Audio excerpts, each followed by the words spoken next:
overview of Community Voice Australia. Can I have a show of hands? Who's heard of Community Voice Australia? Yeah, great. So Community Voice Australia, we've been running now for, we have to be close on 12 months, wouldn't it? If not a bit longer. More than 12 months. 6 months. 6 months officially.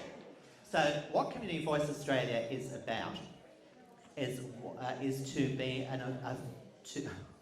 CVA and CC was formed to advocate for transparency and accountability from all levels of government and associated bodies. We support initiatives that protect and enhance the environment, the well-being and quality of life of our community and country.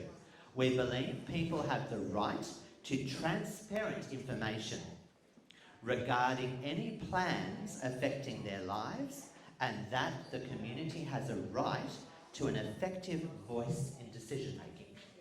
Feel free to go here. So that's what Community Voice Australia is about. We're not here to tell you what to believe. We're not here to tell you what to vote. We're here to present to you information and factual information, not things that are being made up along the way. So that puts you in a position to make an informed decision. Could I ask you to do the acknowledgement to country, please? I'm going to stand very close beside you, so this will pick you up. Okay. Hello, welcome everyone. I'd like to pay my respects and acknowledgement to elders past and present of the Garingai and Darkinoong as we all stand united here on the Central Coast. And welcome everybody, and that's all I really got to say. That's fine, thank you. Past and present, and the elders that are around now. Fantastic, thank you very much. Thank you. Wonderful. There will be a question and answer time at the end of our session today, so I please do ask you to hold all your questions to the end. I would like everybody to be aware also that we have invited both the Greens and the Minister of Aboriginal Affairs. Both parties declined to be here today. So that's about us being transparent. We have invited people, they've declined to be. Is a proud Garingai Gurrum man who grew up on the central coast of New South Wales and has always been active in the community. Paul is a leader among the Garingai mob of the Central Coast and is as passionate about telling truth and about truth-telling.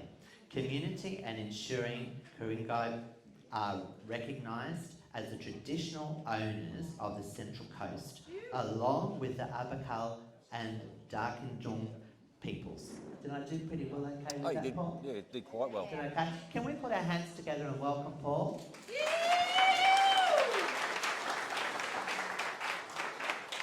Thank you, everybody. Allah. Hello, in Garingai. I've been pretty nervous for the last week leading into this. This is a pretty big thing that's happening in our country at the moment. It's a pretty big thing for all communities throughout Australia. So to be able to stand here today and give my thoughts, I feel honoured, and I hope I can do something to help you guys make an informed decision when the time comes. I'm not going to be here to tell you to vote yes or to vote no.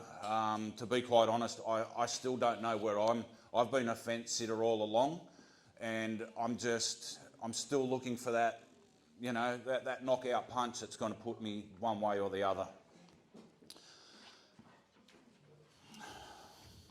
And I have notes, guys. So sometimes once I get going, it's like getting the microphone at a party and starting to sing songs. I don't give it back. So I've got notes to keep me on track, and if I get off track, I'll just go back to my notes and try and make as much sense as I possibly can.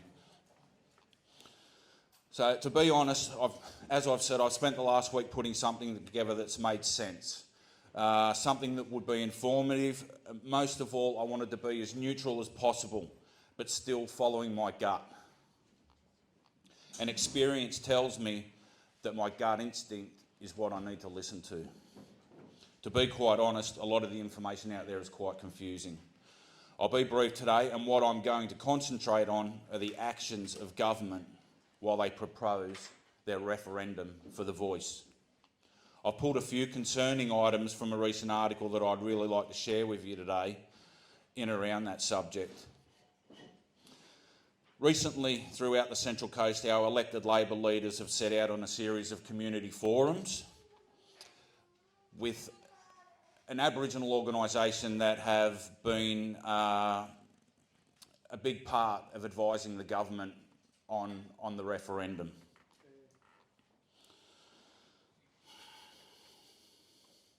I would also like to say that I wish that the community were able to ask questions in those forums, but they weren't.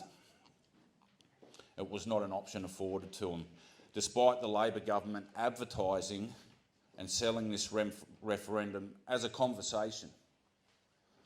So a conversation is an exchange of ideas, of words between two parties. These forums, quite oddly, you weren't allowed to ask questions. You were there, you were part of the audience and you were there to listen, pick your things up at the end and go home. There were no questions to be asked. Today, you have that luxury to ask questions. I'm not a constitutional lawyer. I'm a wall and floor tiler. I'm proud of who I am. I'm a proud Guri man of the Central Coast, of the Garingai people. And I'll do my absolute best to honestly answer any question that's put to me today.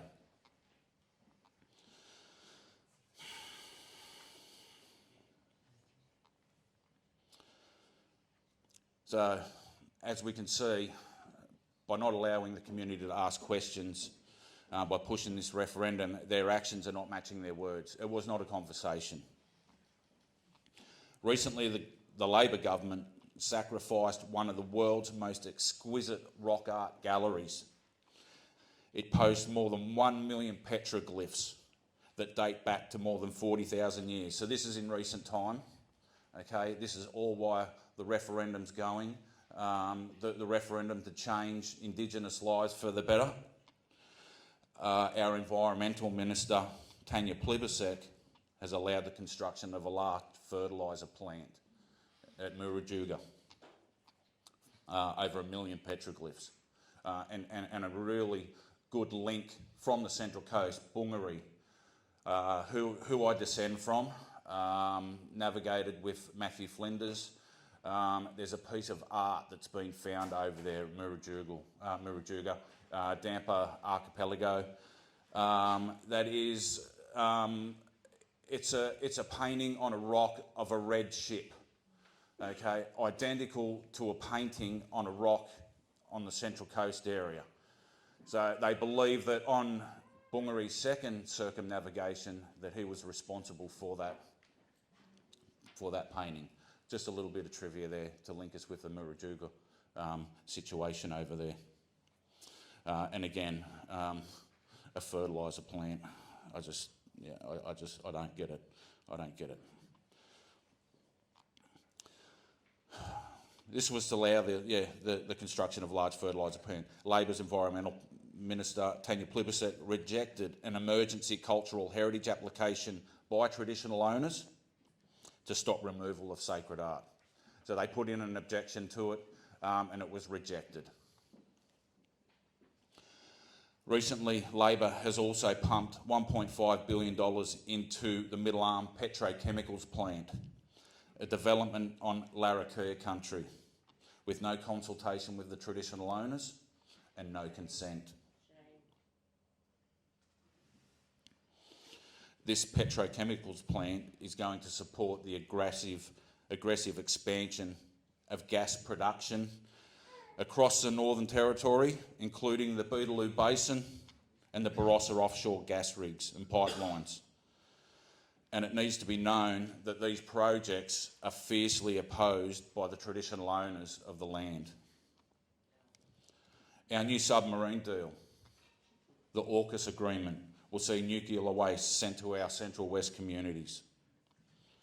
Our Prime Minister, while delivering the wording for the Voice to Parliament referendum, got quite emotional. surrounded by prominent Aboriginal and Torres Strait Islander representatives. And just a month later, he was at the coronation of the King Charles III, swearing his allegiance to the same crown that invaded our land, massacred our people, stole our children and stripped us of our culture. A report on stolen generations, the Bringing Them Home report, has sat idle for almost 25 years, whilst our Aboriginal and Torres Strait Islander children continue to be forcibly removed from their kin. The Labor government still ignores its own findings and recommendations of the Economic Inclusion Advisory Committee. Attorney General Mark Dreyfus are refusing to raise the age of criminal responsibility to 14. Currently, we have 10-year-olds lingering in youth detention centres. The recommendations around this issue still remain with no action. In fact, the Dondale Youth Detention Centre that does house 10-year-old children has recently been expanded and not abolished. The archaic commitment to cruelty. So this is really hard to comprehend this stuff. The archaic commitment to cruelty that has Australia on the verge of being the first OECD, the Organisation for Economic Cooperation and Development, nation to be placed on a non-compliance list for failing to meet basic human rights obligations for the prevention of torture. So I'm just going to say that again, just in case nobody heard me correctly. Australia is on the verge of being the first nation to be placed on a non-compliance list for failing to meet basic human right obligations for the prevention of torture.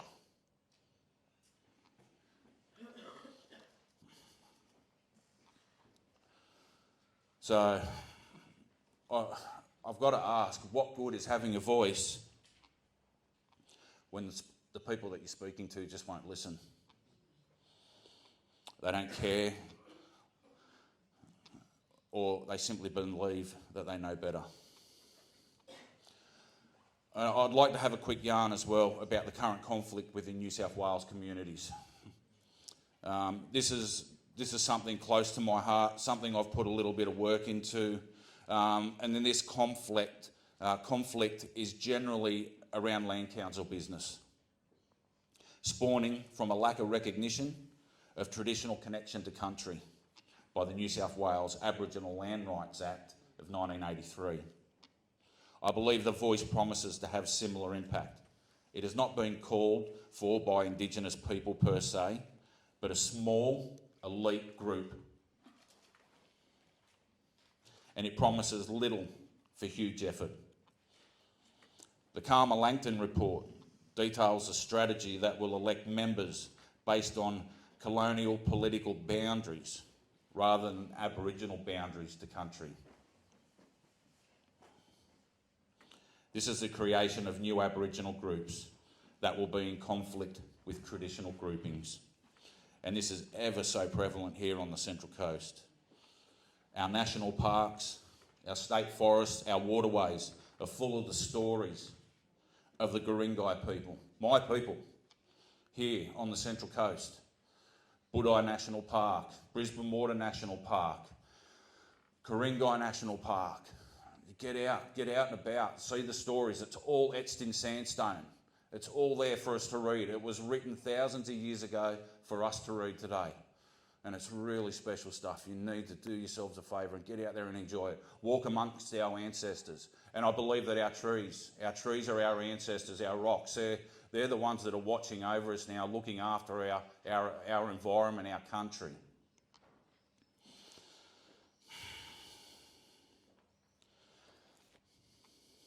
We have research of acclaimed academics, emeritus professors and elders who will all tell you the truth about the Garingai people.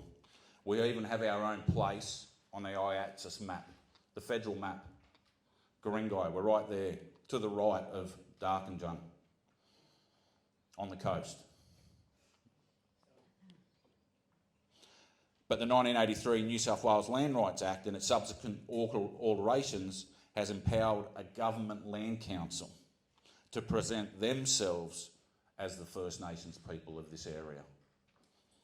And I'm still struggling with that. I struggle with it every day.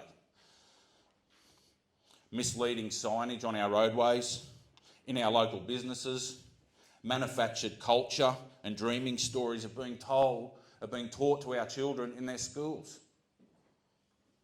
They're growing up being taught an artificial culture, a manufactured culture.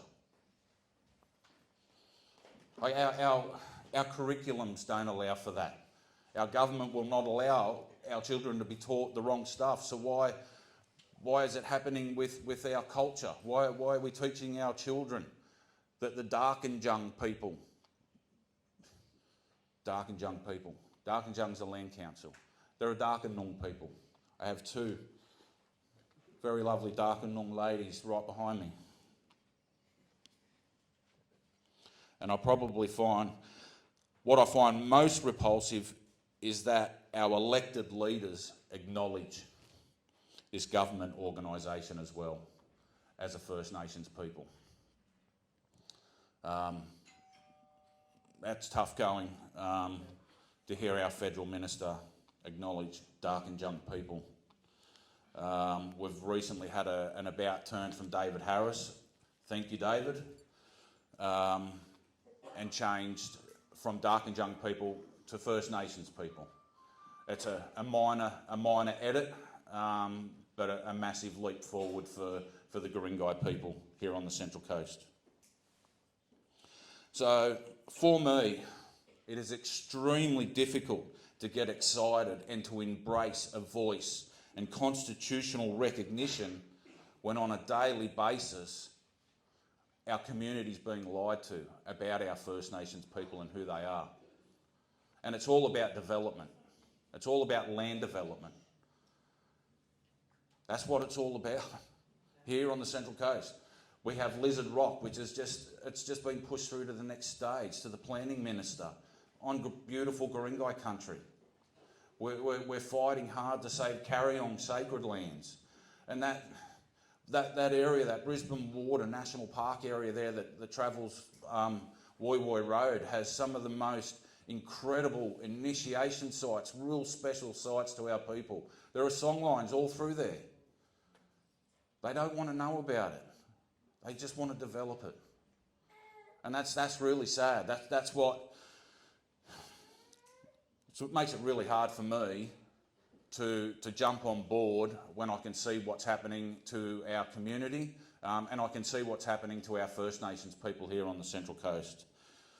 And that's pretty much all I've got to say. I'm more than happy, like I said, to answer your questions. But until our government can start matching their actions with their words, well, I'm still going to be a fence sitter. I know that time's going to run out where I've got to make a decision real soon, but I hope they can give me something that proves what they're doing is right. Thank you.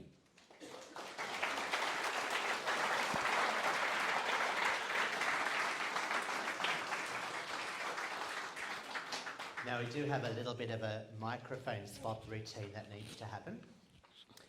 Can I just reiterate, guys, if you are writing down a question, could you please make sure that you make a note as to who the question is directed to, please? Because we've got some questions and we don't know who they're directed to. Fantastic. So that was awesome, Paul. A part of what Paul said, I don't know if any of you saw the flash mob that happened recently at Erina Fair for the hanging swamps. There are a few of those people here today that were a part of that. Could we give them a round of applause for their effort?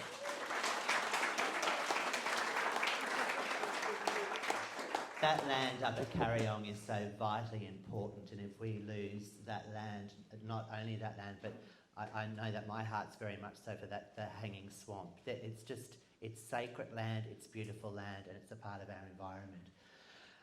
Moving right along, Auntie Colleen Fuller is an Indigenous woman from the Darkinoong and Yuin tribes who comes from a line of stolen generations. Auntie Colleen has strived to bring about change for all, including locking on in the Pilliga.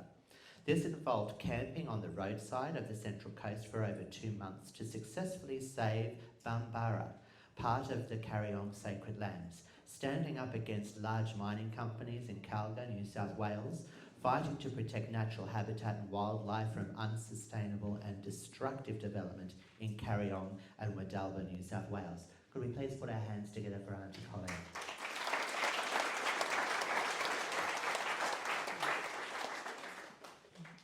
Yes, I'm sure quite a few of you have seen me around the loop. I'm not an activist, I'm not a protester. I just care about our country.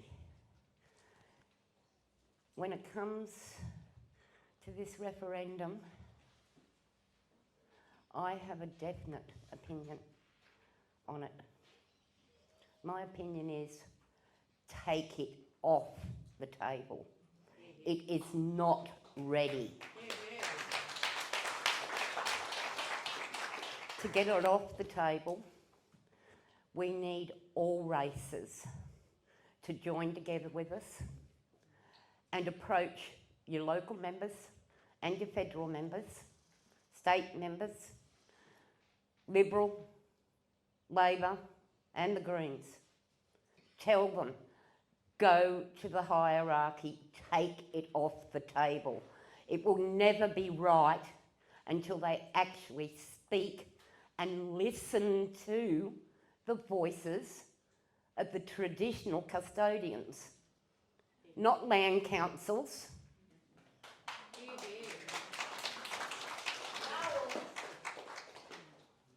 If any of you have had the opportunity to actually read what this is all about, there's nothing that really tells you what it's all about. It doesn't tell you who is going to be our voice when it comes to the crunch. We know that whoever is going to be the voice, if this goes through, will be appointed by the government of the day. So Labor ends up getting out, Liberals come in, because let's face it, we're not going to have any other major party. It's the way it's set up. They choose, when they get in, who's now going to be on the committee or a board that is allegedly going to be the voice of the people. We already have David Harris, who was the Shadow Minister for Indigenous Affairs and now is the Minister for Indigenous Affairs. The local bloodline traditional custodians of the Central Coast have on numerous occasions tried to voice our opinions on different things here on the Central Coast. He won't listen to us. So what's this referendum, this voice, this changing of the Constitution going to do for any of us?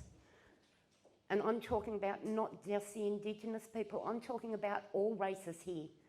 It's Australia. We are a multicultural nation now. It's something that is going to affect everyone, not just the Indigenous people. So if you get a chance before, hopefully this referendum doesn't go through and it's not put to a vote, but if you get a chance, read up on it, read as much as you can, because it's not truly giving a voice to the Indigenous people, and it's actually making people more racist against the Indigenous people because they think, oh, the Indigenous people are going to get everything now, they're going to take our land, so on and so forth. We don't want to take people's land. We want people to respect the land that is here. We have our storylines. Our stories are written in the sandstone and they're there for the rest of our lives. But we have the likes of Darkinoong Land Council here on the Central Coast, and this is happening with other land councils as well, but an example here on the Central Coast. They're a carry-on Woy Road, right next to an area that, yes, I camped on the roadside to protect, and we won. Right next door to that is where the Land Council wants to develop. They want to wipe out from the ground, they want to take away rock. Where's our stories? Our stories are on those rocks there. We have carvings there. We have in the area there, which traditionally I'm not allowed to go on because it is a men's area, but I have walked on that land with the permission of our ancestors. I spoke to them before walking on the land, and I saw carvings there, carvings that Darkinjung Land Council are saying are not there. Now I walk with a walking frame. I was in a wheelchair when I used to camp on that road there. I know what is there, and they're going to be our voice. No, thank you. They want to wipe out our history. The Central Coast was made up of three main mobs: the Garingai, the Darkinoong, and the Awabakal. That's why we stood together. Unfortunately, we didn't have an Awabakal here, but we stood together when the welcome was done because we're neighbours, we're family, whether people like it or not. We didn't interbreed. We knew about you don't marry your cousins, your brothers, your sisters, so on and so forth, before the colonisation occurred. So yes, we're neighbours. At one stage or other, my Darkinong people would have married into the Garingai or the Awabakal. Now, I'm Yuin and Darkinong. Yuin is the south coast. Darkinong is the ranges. They did come down to sections of Tuggerah Lake. As I said, I'm Yuin Darkinong. I was in an elders gathering, an elders Olympics last week, and I met 5 other people who are Yuin and Darkinong. Now, considering Yuin's the south coast, Darkinong's the central coast, that'd make you think, oh geez, how? That's so far apart. We didn't have cars back then. But we used to walk up. We have areas where there would be corroborees held, that different mobs from far afield would come and meet here on the Central Coast. The issue, once again, comes down, because I talk a lot about the Central Coast because I live here and it's part of my mob. Darkinjung knows that that's there. They want to develop it. I don't know whether many of you have heard the smart cities. Darkinjung Land Council is working in cooperation with the government on the smart cities. There's a board that they had for the smart cities. One of the CEOs was, I'm not going to name names, I'm sorry, but one of the CEOs of Darkinjung Land Council is actually on the committee, the board for the smart cities. They want to wipe out our true history of the Central Coast for the Indigenous people. And this, once again, is happening all over Australia. That there are now corrupt land councils that are made up of different people from different mobs from different areas. At the moment, our voice isn't being heard. There's a section of land not far up on the edge of the Central Coast line that is getting developed at the moment. It's Awabakal land, which adjoins Garingai land. Darkinjung Land Council has said, and it's in print, it's in the Central Coast News, that people that are members of the Darkinjung Land Council will benefit, they will get some houses. I'm not a member of Darkinjung Land Council, they won't let me be, because they know I speak out against them. Where's our voice? We don't have a voice. What's going to happen if it goes to a vote? We're still not going to have a voice. I have spoken to David Harris a number of times, trying to get him to sit down and have a meeting with the traditional bloodline custodians of what is classed as the Central Coast. If he won't listen to us, how is he going to listen to any other people that are in New South Wales? We've all got the same issues. They're not listening to us. I'm listening to people that are in New South Wales. I'm also listening to people who are in the other states and territories.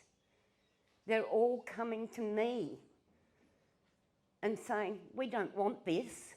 This isn't our voice. We didn't ask for it. And if the people think the Uluru Statement from the Heart was brought in under Liberal now, and they were, yes, this needs to be done. Then when Labor got in, oh, by the way, Labor was against it. I think you're all aware of that. Then Labor gets in, and suddenly they're all yes, this has all got to be pushed through real quick, and Liberals are against it now. Does that make any sense? You know, does that not tell you that they're basically two peas in a pod? You know, they want to fool the public. All races, not just the Indigenous. We need you all to stand together with the Indigenous people and say, no, we don't want this on the table. We want you to talk to the traditional bloodline custodians and then put something together, not talk to government-approved land councils and whatever. We need it taken off the table. I'm not telling you to vote yes, vote no. I'm telling you, get it taken off the table, and urgently. Thank you very much.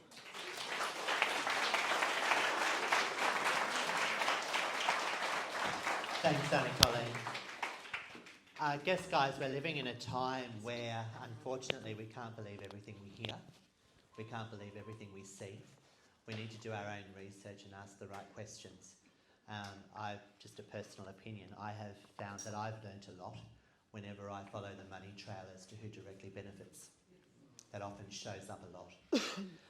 And I think it's great that we've got these people here today that are talking from their hearts with really nothing, that they're in a position where they're stuck.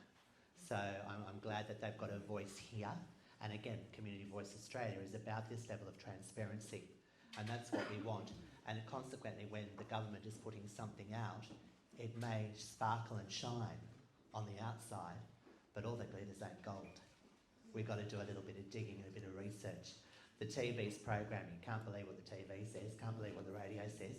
You can't always believe what the newspapers say either. So we've got to do our own research and go straight to the source and speak to the people and follow the money trail. I forgot my little notes to introduce our next speaker. So again, please make sure that your questions are directed to someone if you're writing questions down. Our next speaker, Renee Sales. Before I introduce her, let me tell you just a little bit about Renee. Renee is a respected leader among the Darkinong mob and is passionate about bringing community together and stopping the ongoing division on the Central Coast. Renee advocates for preserving the remaining bushland and the traditional history of our beloved coast. She advocates for truth, a voice and reconciliation, so we can heal the past grievances between our histories. Please put hands together for Renee. Thank you, everyone. I'm Renee, I'm Darkinoong. We're mountain people, just west of here. We're actually nomadic people, and we used to move around seasonally, and every year we'd come to the coast and have big quabberies with the Garingai and meet up every year and do trade. So we had a close relationship, but we were in the mountains most of the time. Like I said, we'd move around and we'd come here every year. I'm here to talk about the voice today. I was actually invited and I didn't answer straight away, but the more I did my own research, I got quite alarmed by it. It is essential we have a voice. I just don't believe this will give us a voice. And I'm going to actually point out parts on here as to why this will not give us a voice. It states here, if I've actually printed off a whole heap of these, which is off the Parliament website. It's the draft that will be in the Constitution, if you just want to look. There's some over there if you just want to look. If you go to page 4, I'll put it up. If you want to put it up, Matthew.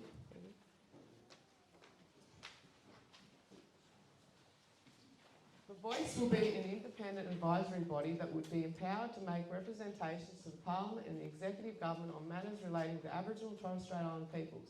The intention is that the members of the voice will be selected by Aboriginal and Torres Strait Islander peoples based on the wishes of the local communities by such means as the Parliament specifies. You'll notice David Harris isn't here today and none of the Greens members are here today. And the reason for that is, where it states there, communities by such means the Parliament specifies. They specify land council communities, native title communities. It is not compulsory for an Aboriginal person to be a member of a land council, it is a choice. Not all Aboriginal people actually support land councils. There's a lot of division in them, and some people don't want to join because of that division within their people. It says also that it will be the advised, they expect it to be, where does it say?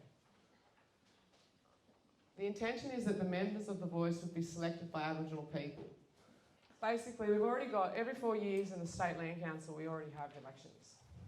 And if you ever look at the State Land Council, you'll see it very rarely changes. It's always the same people elected every 4 years, and I don't know how. So we've already got that system in place. As for an advisory board, we've already got advisory boards. We have the Coalition of Peaks, we've had the Prime Minister, what is it? Sorry, I'm shaking, I'm nervous. Thank you. We have the Prime Minister's Indigenous Advisory Committee. That was another advisory board, just like what they want to create in the Voice. We've had plenty of advisory committees. As well as that, the New South Wales State Land Council also advises. That's an advisory board as well. That we vote, just like this, that they put, you know.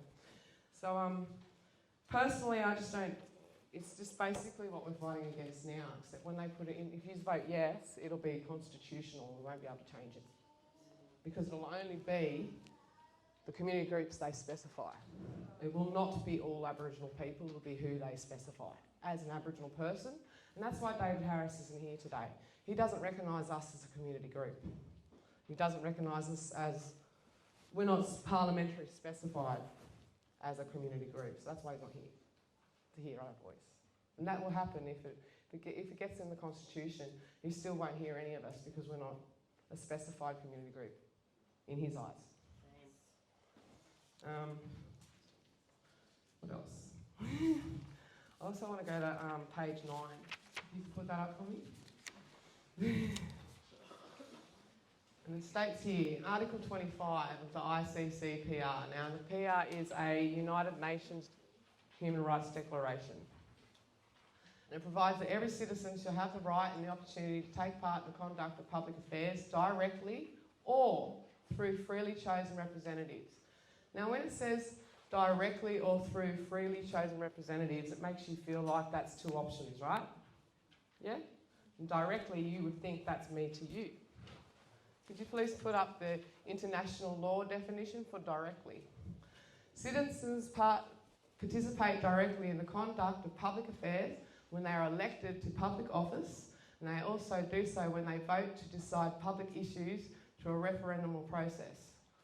Indirect participation takes place when people elected bodies such as parliaments to represent them. So if you kind of look up there, it says citizens participate directly in the conduct of affairs when they are elected to office. In other words, so when it says here that to conduct in public affairs directly or through freely chosen representatives, directly or through freely is the same meaning. There is no or. It actually means the exact same thing. So that's an illusion and it's misleading. Very misleading because it makes you think that you're going to get two options to have a voice. Both words mean the same thing. So directly to you and me isn't what directly in law means. And definitions of words in law are different. It's called jargon, you know what I mean? If you ever do study law, the first thing you'll learn is what just means, you know, and things like that. So whenever they know the general public have no idea what these things mean, you know, and it's easily led. So that's why I just really wanted to point out is these parts. If it's essential we have a voice, I just don't believe, I'm kind of with Colleen, I wouldn't mind it being taken off the book and redone because I don't think it should be local communities that the Parliament specifies. That doesn't give people a voice, that gives their chosen people a voice. And I don't know if anyone's noticed, but a lot of Crown land's about to be given to the land councils, which is one of their specified community groups. Okay? To me, the nation's about to be robbed. Okay? Because none of us are going to have that land back, and neither will you. I'd like to share it, you know, because that's what it's about. We share. It's very important. We don't own it, we belong to it. We don't look after it, it won't look after us. Yeah. Oh, I've still got, how much time have I got? Your bell hasn't gone. Okay. My personal opinion is I've been trying to fight and change, like I'm sick of advisory boards speaking for me, apparently speaking for my well-being. And then when you want to go complain about those people representing you, there is no complaint process. And that's how we end up. So like even for the Land Council, for example, you go to the board, you get nowhere. You go to the registrar, you get nowhere. You go to the State Land Council, you get nowhere. You go to the Aboriginal Affairs Minister, you still get nowhere, and you just keep going up and up and up and up the chain to find out there is absolutely no complaint process for anyone. So, and that's why you hear us all here out now. We're always trying to get your attention saying, hey, you know, because we've actually diplomatically gone up the processes to find that there is no one to help us. You know, even I found ICAC absolutely useless. Most of the time they just want me to do all the investigating myself and then they'll go with it. They're supposed to be investigating. I can't access things, you know. But no, I've got to have it all presented for them to do something. So I found them absolutely useless as well. I just don't think this is going to give us the voice as much as I want a voice. I love a voice. I'm not a specified community group. And being in the city, they're never going to let native title happen.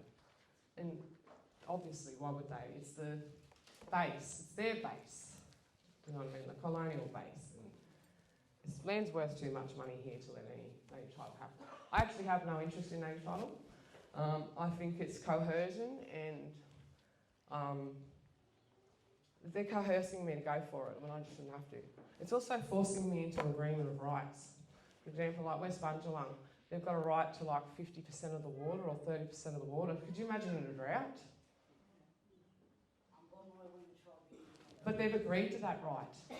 They actually agreed. They can't say the rights are taken when you've actually just gone and agreed to that title. So you can't say my rights were stolen because you just agreed to that. It's all a trick. So I haven't really got much more to say. I just really want people to really think about what their decision is. I really don't think this is going to give us a voice. As I said, it's going to be land council people, native title people, that's it. And that's the specified groups, that's why it's in there. So if you want to go back to the other one for me. So that will be constitutional. The communities they've specified, and we will not be able to change that. That's everything we're trying to stop. I want to be able to be heard. Sometimes I don't even consent for half of these representatives to represent. But they'll say, like, at the State Land Council, you voted, so I've consented to them. No, not really. I I'd like to be able to speak for myself. Okay, that's what I've really got to say. I hope you all take a copy of this and yeah, thank you.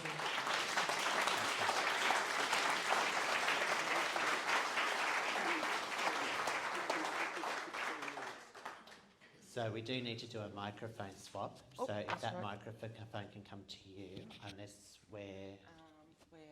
we are. Yeah. Fantastic. In just 2 seconds. Forgot my little book again. I'm going to be very daring and say something that I would like you to read between the lines with. We are aware that people can be bullied. Regardless of race, regardless of colour, regardless of tribe, regardless of whoever they are, people can be bought. So again, just because you're hearing something from one particular type of person, whether it be their race, their creed or colour, doesn't always necessarily mean it's the truth. Something else that I found out not that long ago, due to my ignorance, and Auntie Colleen shared this with me, I had no idea that with Aboriginal communities the bloodline is followed through by the women, not the men. Have I got that right? That's matriarchal. The Darkinoong. That's the matriarchal system. Which Yeah. I think's just That's incredible. I don't know how many people know that. So, are we speaking to the women of the mobs?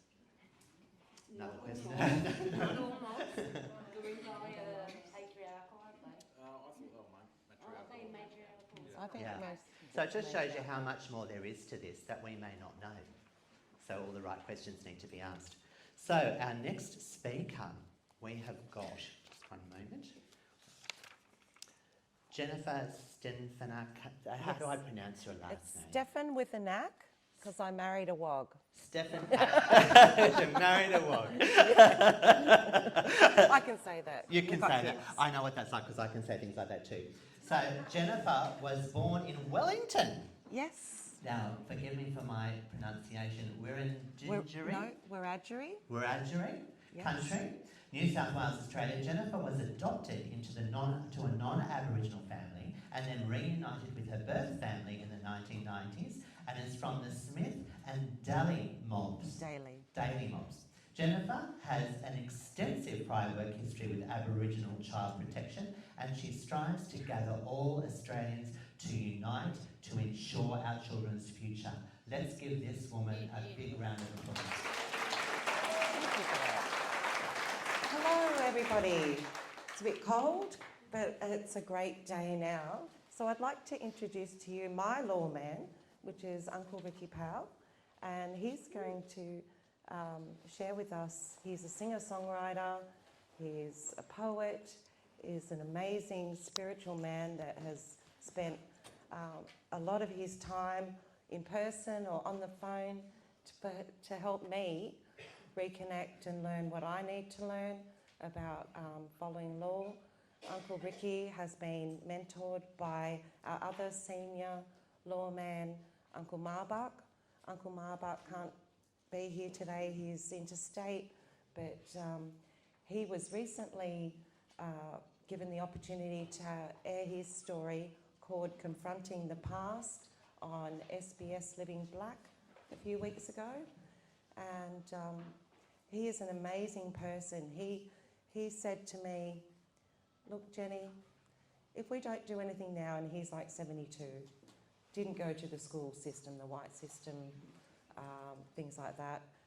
If we don't do anything now, all of us together, forget it. So anyway, I'd like to start off my time with Uncle Ricky with his song, and I'll let him explain it a bit more.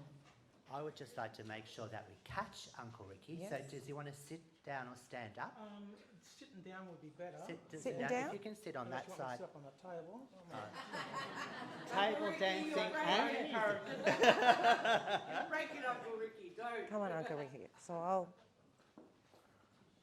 Yeah, thank you, Jen. And yeah, look, amazing to be here. Before I actually start, I just want to do a quick acknowledgement. Well, it's more of a spiritual prayer, you know. So, spiritual knowledge holders of this country, I'm humbled here in your presence to be guided through a journey of respect and righteousness of our ever-present future that is derived from our past culture and spirituality that's evolved from injustices in the past that are beyond our control, to give us patience, wisdom, insight, to be influential in what we're able to control in the near future as unified people within a harmonious society. I give you my day, you show me the way and what to say, and come to me in my dreams at night and make things right. Garia yambo yala dorobu yala, yamamba yamayan galan, gubalada nangara garaigo. Yeah, so thank you for allowing me to be here, and Jen, and thank you for inviting me along. You know, we're at a very, very pivotal point in time of who we are, as where we've come through contact to where do we go for our future. You know, as I said, I'm originally born in Narromine in New South Wales, out near Dubbo. My father Wiradjuri, my mother Walewan. So had a life of living up in two different worlds. My father was actually a millionaire, had his own earth moving business, but unfortunately lost his life at an early age, and you know, due to impact of what society puts on us as people, you know. And so I've lived a life where I've developed programs within education, and that presented at the 3rd, 4th and 5th National Indigenous Education Conferences, lectured at Charles Sturt University. So got to see both sides of the world, and lived, you know, gracefully and blessed in both of them, you know. So really important for us to who we all are as people here today. So I won't go on anymore because, I just want to finish with a song. As I said, I wrote this song and I actually got to sing it the first time here on Darkinoong land, you know, on what we call Australia Day last year, and it's called When a Raindrop Becomes a River. Yeah, so this is... You can sit on the blue lounge. Yeah, that's what I'll do. I'll just sit up there. Can I serenade you there? I know you're right. Now, I didn't bring my hat, so you don't have to throw no money in it. But yeah, so this, as I said, this is a song called When a Raindrop Becomes a River, because it's about all of us coming together. And, you know, I sat with Aunt at a party a few weeks ago and validated her with a poem, you know, about the colour of our skin, you know, because when we talk about reconciliation and that within who we are as people, then there's reconciliation that needs to happen within our own people. And that's, you know, slowly starting to happen. And when we recognise that we're all here together and we're all here to serve one purpose, and that's to leave this place in a better place than what we found it, yeah? So walk with me, talk with me, let the journey begin. Share with me, care with me, let's go places we've never been. 'Cause when a raindrop becomes a river, it'll flow to the sea. Carves out a journey so powerful and free. When we flow and go together, we can see where we've been, and a raindrop becomes a river again. So let's move ahead, put things to bed, and you'll be amazed what we achieve when we believe that our journey can change. 'Cause when a raindrop becomes a river, it'll flow to the sea. Carves out a journey so powerful and free. When we flow and go together, we can see where we've been, and a raindrop becomes a river again. So dance in the rain and heal the pain until it's all clear. 'Cause every storm will soon be gone, and rainbows will appear. And when a raindrop becomes a river, it'll flow to the sea.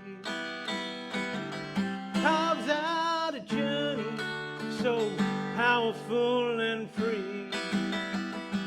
When we flow and go together, we can see where we've been with unconditional love. Unconditional love. Unconditional love. Our Mother Earth we share, so show her that we care with unconditional.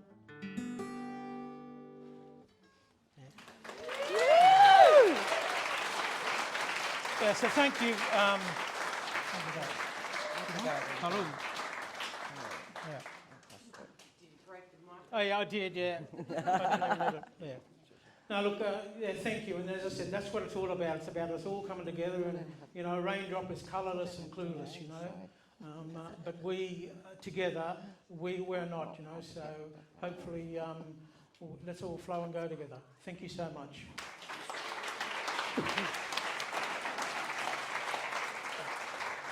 Thank you. So I wanted to thank everybody for organising this, and thank you for listening to me for a few moments. I too have just been perplexed about everything. I've been down in Canberra since December 2021. I went down with my food trailer. I do bush tucker catering and coffee, and so I went down there and to help support and also find out, because I'm still on my journey, as my background was stating, and it's been an amazing couple of years. So today I was thinking, how do I got confused with all these laws and this one and the Magna Carta and just all of it. And I was just thinking, this is all about country. So welcome to country. A custodian is one that guards and protects and maintains, especially one entrusted, with guarding and keeping our property or records. The acknowledgement of country is to admit the existence of or truth of, to express recognition of, or to make notice of continuing connection to the land. That was taken from the Department of Education site. I just wanted to see what that voice was saying about all that. Welcome to country. So back in 2007, I was there myself in the Great Hall when Kevin apologised about the past, and so I've written here, sorry, he said, but still no restorative justice. Just like you would report your car being stolen, your belongings stolen out of your house. That is how it's felt for my ancestors, my elders, and my fellow brothers and sisters here, and my bigger family of brothers and sisters that I've now found out here, and that's Australians. So, for 230 plus years, our ancestors, through to present day elders, lawmen and women, across this continent, islands and waterways, have maintained this land, now called Australia, but it will always be Aboriginal land, or First Nations land, or Indigenous land, whatever land, or title you try to describe us as. But we're all actually different mobs. We're Garingai, Darkinoong, and I sort of got it right. Getting there. Thank you, Aunt. So, anyway, the last couple of years have slowly eroded most people's lives, submerging us into fear, yet people blindly believe what the voices on the screen through the government buildings and places say. They believe what's dished up to them. Human rights? What rights? They've actually got all the legislation planned out without us even talking. Are your memories so short? We've just had a couple of years to give everybody a taste. And I'm sorry to say, but welcome to the blackfellas paradigm. What happened to my body, my choice, or me too? Hey, sister. We have a rogue government, a two-tiered law system, a system designed to enforce maritime law and language with armed military and law enforcement agencies, with a media owned worldwide by a few, being complicit in misinformation and misleading distractions. I'm here to inform you that Australia is a crime scene. In other words, the elders that I've been speaking with, especially my own, because you have to go back home and speak with them all, have said, and I've written it down, that Uncle Marbach has said, and that's what I wanted to do today. You've got to hear from the elders, because that's how it is. That's where the wisdom is. And growing up in a non-Aboriginal family, they were all my elders. I didn't even see them as colour, though I knew about it, my background, but I didn't really fully appreciate it as a child. So he writes here to tell you, we support the No Vote campaign for the Voice to Parliament referendum. We are the real voices, the real bloodlines and songlines which do not recognise the fraudulent government known as the Commonwealth of Australia. Until the trespassers can show me proof of ownership to my country, they hold no jurisdiction. Nobody, but nobody, will speak on my behalf of my people except me, says Uncle Marbach. Uncle Matiko is from Gadigal and Wiradjuri land. His grandmother was born in the marsh area of Kurnell near the airport. And he says to you guys, it's about time that we return within our clan groups on our traditional lands and customary and custodial law rights, in which the corporations continue to use and abuse. This is done by outsiders on our traditional lands. And boy, don't you guys know that with your land council stuff going on. You know, again, if it's got an ABN, it ain't us. All right?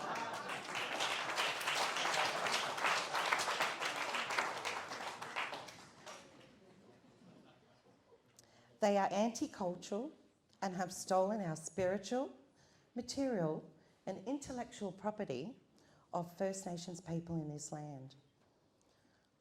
They ignore and completely abuse our birthrights of our grandmothers. Because guess what? I found out during my journey and meeting all these amazing elders, I actually ran into Arnie Bucky, and she's an elder from the Cubby Cubby Nation. And she's just literally gotten out of jail because of an issue with her housing situation. But because she's such a strong warrior and trying to protect, which is now destroyed, the Gympie Pyramid, she's been targeted. So they use anything to bring down and peck us all down one by one. So she was quite happy for me to share the fact that, you know, she's operating in her right, God-given rights to protest and stand up and say something that's priceless for a road, and she gets locked up for it. Plus, she's 69, she's a grandmother, a rock of her family. So, you know, that's just so wrong. As I would say to the AFP when I was down in Canberra, why don't you go and arrest some pedophiles?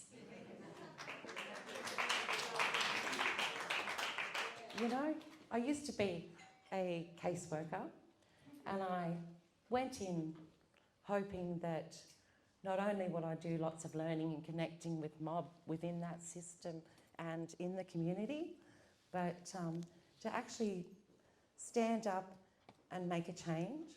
And I remember when they changed how they made decisions, and this young team, lovely girls that I work with, but you know, when you're dealing with people and complex issues, it's just not, you know, you can't get the answer just from a textbook. And you can't get the answer just because of your own mind, because you know, you're starting out in life. But unfortunately, even though they have all these rules, they never follow them, the placement principles for Aboriginal children. They just completely ignored it. I was so livid. Oh, anyway, that's another story. Again, all lives matter. I don't care if you're black, white or brindle. The voice is not just about us, but it is the alleged voice of the people. That's what they're trying to dish up. But they're chosen, like Sister was saying, and Auntie. Everyone's chosen except from by us. It's what they want. For Aboriginal people, this has been done by withholding our access to lands, as Anibaki was a great example. And for many settlers who followed occupation when they first landed here, it was only by slavery, those people. They were used and abused. Then, by the enforcement of maritime law, there was an absence of any actual rights to governance to this wonderful, rich home that we have here. Settlement only secured under the false rule of a military and religious establishment, also known as the British Empire, aka the Crown. But guess what? We can't argue with a gun, so it's a bit unfair. The meek shall inherit the earth. The Hebrew meaning of the word meek is abused. The abused shall inherit the earth. And I reckon after the last couple of years, we've all been abused in some way. I know it. You know, some more than others. The time now is to stand and deliver back what has been stolen from us all, our humanity. Our enemy is, she'll be right, mate. But Australians can only rejoice when we have a truly free system that is not selfish or corporate. The self-chosen few, which is designed to set us up to fail again and again. See, it's calling us. Spirit is calling us. And thank you, Creator. I'm just blown away by this whole journey. This is a spiritual war that we're actually in. And it is time. So really, we need to get together.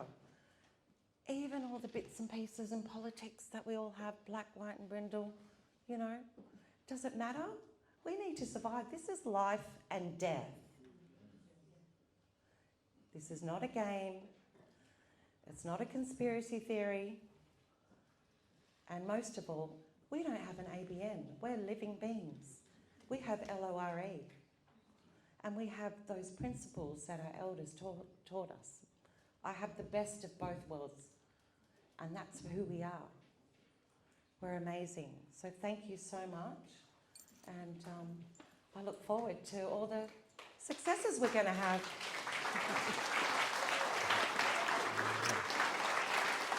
I tell you what, if there's one thing that I just love that I reckon we should all definitely remember from today, if it's not an ABN, it's not us.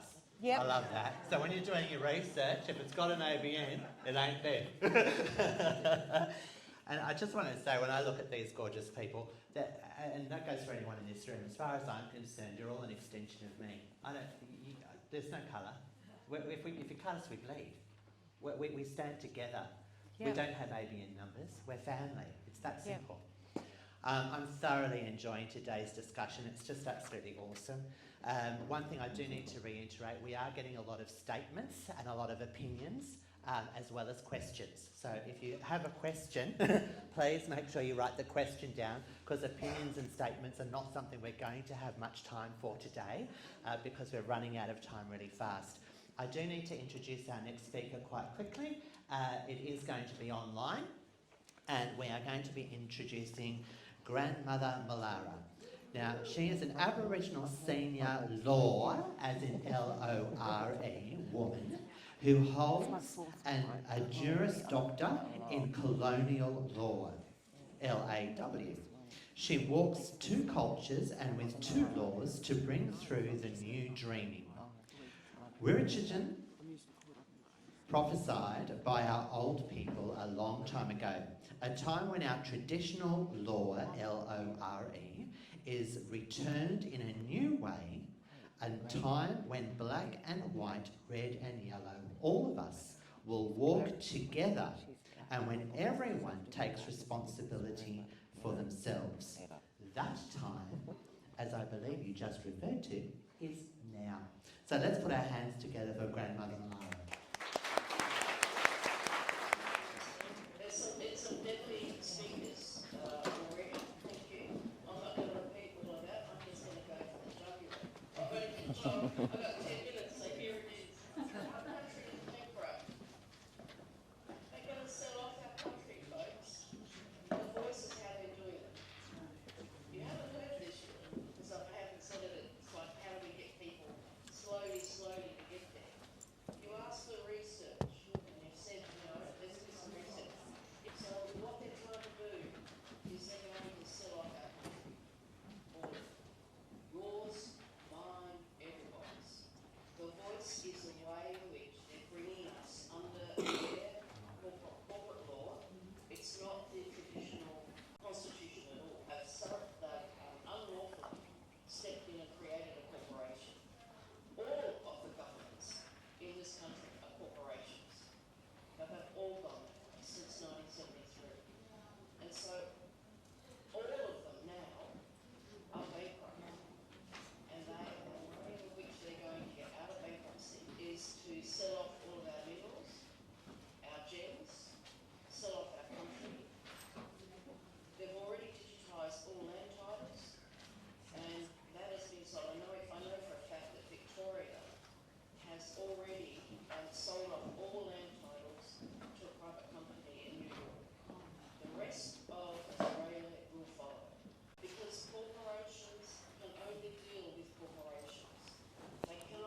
speakers, it's 6 speakers. If you've given me 10 minutes, I've just gone to the jugular.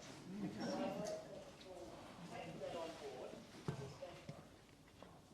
They want our people, they want our land.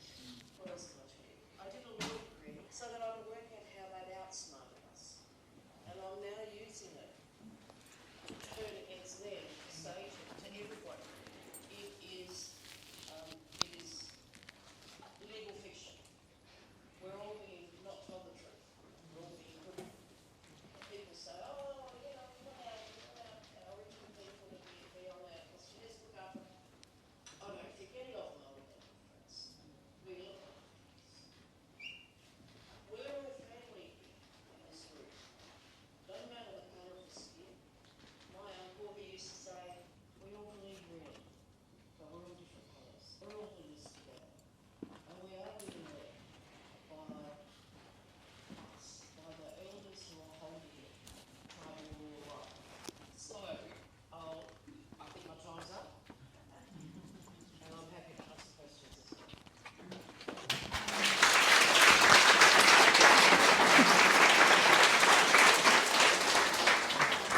This is to Paul. On what basis did the 7 local custodian land councils, under the signature of Nathan Moran, write all the 7 land councils refund to recognise the Garingai?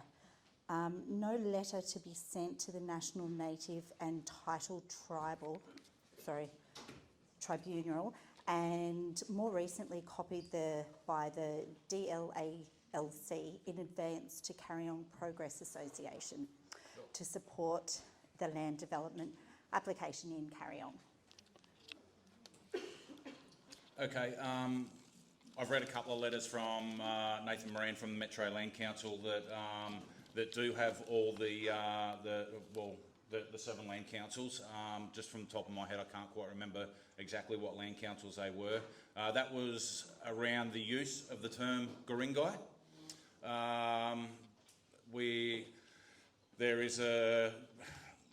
So the story goes, there was from the early 1800s, there was an anthropologist, I believe it was, John Fraser. He wasn't, his work wasn't believed to be the greatest. So now he adapted that name, Garingai, to the mob north of the Hunter River. And I was going to say to our mob too, but I'm actually going to finish with a little bit of information and a bit of research that we've recently come across. So, that is based around the use of the term Garingai, and that there is a native title holder on Warramai country that are Garingai people. I'm not exactly sure if the native title mentions Garingai, Gringo. There's got to be a dozen different variations of it. I'm also not aware of any legislation where ownership of an Aboriginal tribal name is in place. Now, the little piece of information that I've got is we've been digging really hard for a long time now to try and, more about our history, because we knew this wasn't right, and we have found some old survey papers of Broken Bay, and there's a short story within one of those survey papers from Matthew Flinders and George Bass, who were on board a small boat, the Tom Thumb, at the time. They have written into this journal that they awoke in the morning, and after breakfast they were met by 5 natives in a canoe. These natives offered up a stingray. A stingray is our totem, and they would take no payment in return. So we offered them 2 buttons, which they took. These people called themselves Garingai. That was March 9, 1796. That's about 50 years before John Fraser even threw any terms around for any mobs in New South Wales. So from that date, March 1796, we have evidence there now of Matthew Flinders and George Bass having an interaction with an Aboriginal group of men in a canoe, and they referred to themselves as Garingai. So I don't know where the whole ownership of the term Garingai is going to come from now, but that is pretty much the basis of that letter from Nathan Moran, that we cannot use that term. And that letter's gone to many people. This is the kind of propaganda and rubbish that we're dealing with. Like, this is absolute rubbish. And we've had our signs, you know, any reference to the Garingai has been pulled out of national parks. Why? Because we had some senile old man present himself and mislead Parliament that wants to own the name Garingai. I just don't get it. But that's the idea of the Nathan Moran letter. Very powerful man. He's got a lot of money, but he's just dead set wrong. Yeah, Annie Colleen just wants to answer a little bit more to that. Cool. Thank you.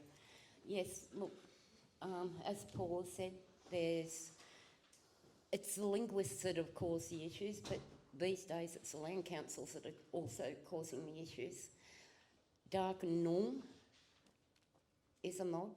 Darkinoong, N-U-N-G, is a mob. And Darkinoong, with a Y, is our language group. So our history is getting changed by land councils because they're calling it their countries, Darkinoong country. You know, it's putting a bad name on the traditional bloodlines, which are Darkinoong and Darkinoong. It's the linguists that came here to this country that have caused debate. And just people, you know, the wider communities need to listen to the traditional bloodline custodians, because we're the people who have had the stuff passed down to us verbally by our elders, our ancestors. We know who we are. These government bodies don't. Linguists didn't know. They came to us like, for instance, as I've said before, I'm Yuan as well as Darkinoong.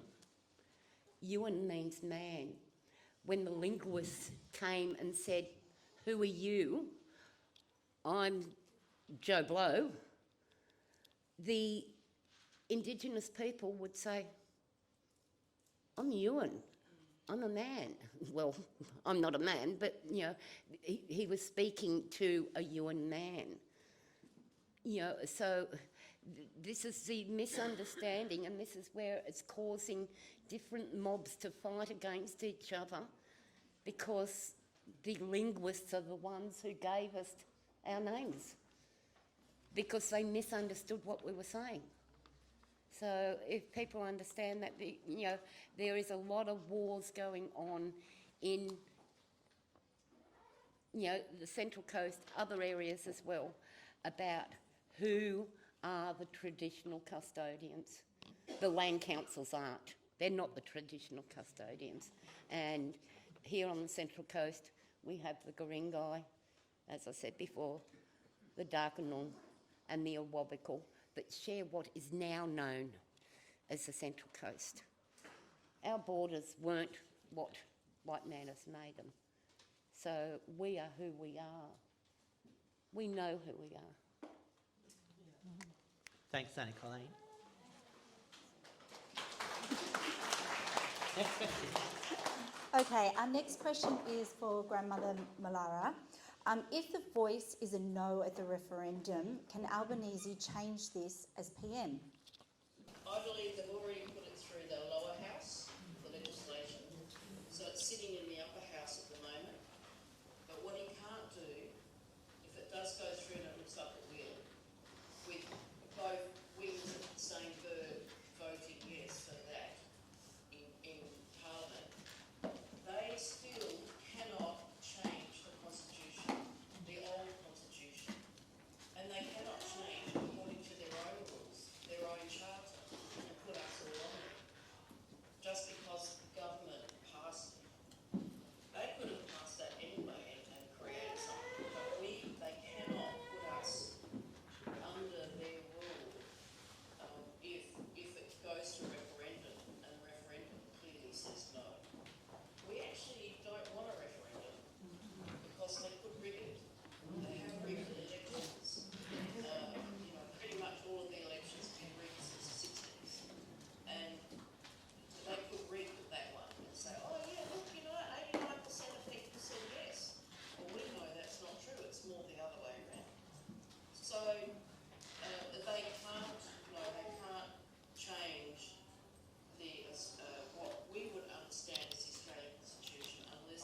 Thank you.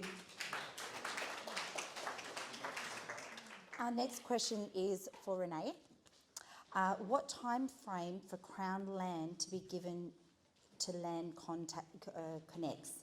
What is the impact on adjacent lands?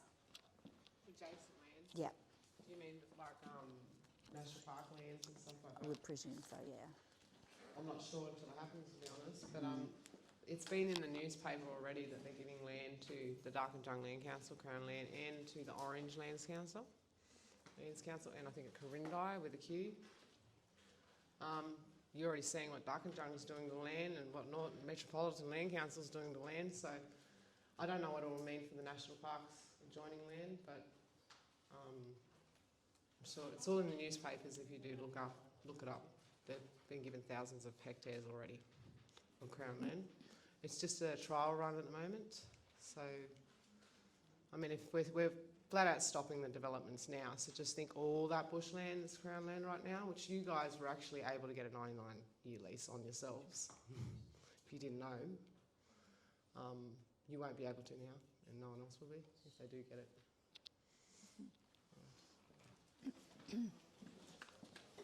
Auntie Colleen, who or what tribe is selling and developing in Summersby? Reeves Street? There's no tribe selling it. It's Darkinoong Land Council. Yes, the ABN, the Land Development Company, not us, no local tribes. You know, so get the truth.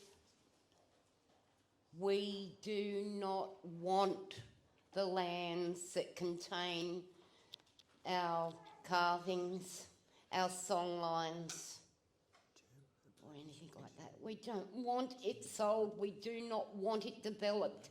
Most people came to the Central Coast because of the bush, the wildlife, so on.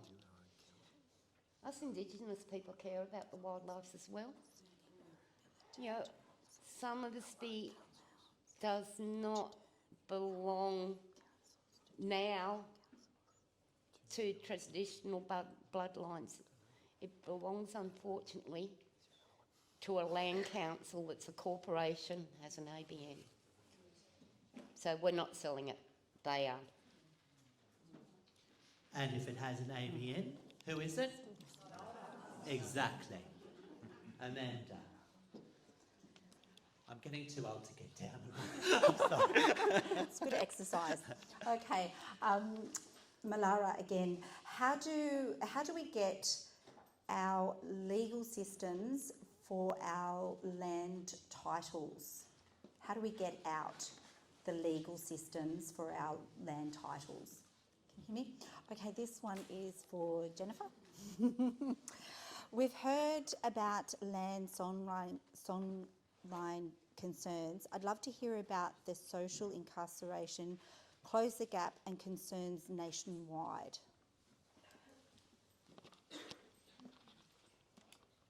That whole list is so wrong because, again, it's ABNs. They don't have the answer. They don't have the solutions. It's not culturally appropriate. If they just listened to our elders and the real community elders, things would be resolved. They just don't listen. And that's it. It'd be nice if they did. Yep. Got time for one more, and this is for Renee. What do you see as any other hidden agenda beyond the strong government push for the voice? There's one for you. And absolutely, like, see, I said I'm sick of advisory boards representing me, and we're actually fighting to stop that. We want to have our own voices heard. We want our own complaints heard. We want, everything we're fighting to change to stop these, representative boards. Basically, that'll constitutionalise that and everything we're fighting to change, we will not be able to change whatsoever. So it'll ground it. You know what I mean? Like, it's constitutional now. Then there's no point in me saying, I don't want an advisory board representing me, or I'm not being heard by the advisory board when I go to complain to them. They're not saying my problems to everyone. It'll be constitutionalised. I won't be able to talk. I have to go to them to represent me. I'm sick of reps. That's what I have to say. Absolutely sick of reps. Wonderful. So unfortunately we are out of time. I'm not quite sure because we haven't discussed it, but we'll go through those questions, and if we're able to pop them up online and perhaps get answers, we will do our best to do so. What an informative afternoon, hey? Yeah? Put your hands together for these guys again. Thank you so very, very much. Thank you very much to you guys for welcoming our invitation to come. I'd like to thank the Community Voice Australia team. Can we put our hands together for them, because there's quite a few of them here today.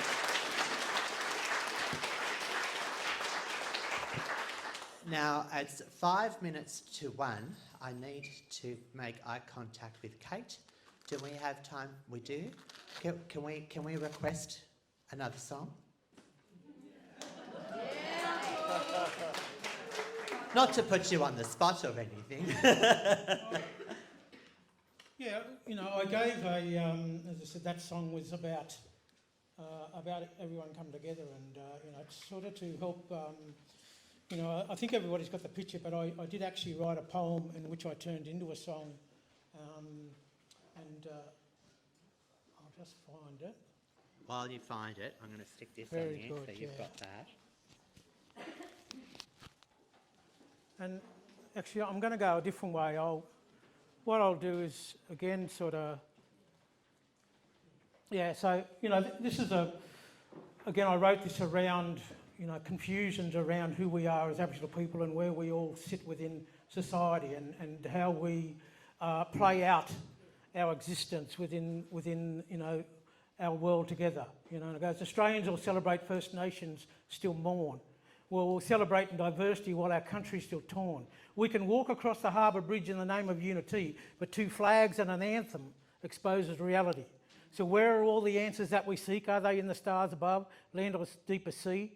Love, fate and equity can be synchronised when justice and sovereignty and your conscience are your guide. You know, we call for a republic, treaties nowhere to be seen, a voice to the Constitution to keep alive the dream. But we're still 2 poles apart, the same head of state, apologise and symbolise, change the flag and date. Because we walk upon the blood spilled across this land, praying for forgiveness with Bibles in hand. Commandments have been broken by 7 deadly sins. If we live in denial, then history starts again.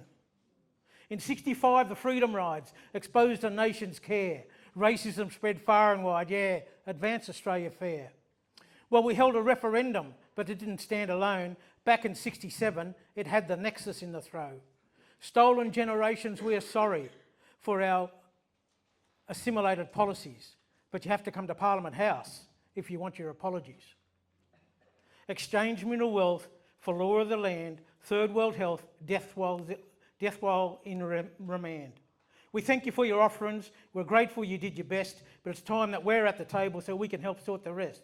Because it's time to plant the seed and weed out the greed, nurture our future, our country then is freed. Because we hold all the answers that we seek.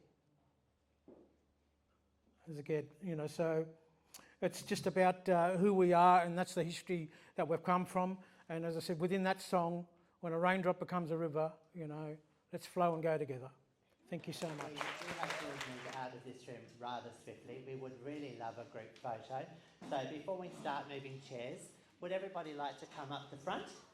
And whilst you're doing that, I just wanted to also let you know that it's just been made known to me that whoever wants to get together for a drink or a meal or a chat down at the pub, apparently, that's just the local pub here at Kincumber. Yeah, just a bit of a debrief for people to Yeah. have a bit of a chat. Bit of a debrief, bit of a chat. If you'd like to do that, you're more than welcome. And we'll have to answer more questions if there is any. And if you heard that, Auntie Colleen and the gang are happy to answer more questions. We just need to vacate the room, that's all. So let's take a great big group photo. move the chairs to the side and then we'd ask you to move outside of the room. Thank you so much, guys. It's been an awesome afternoon.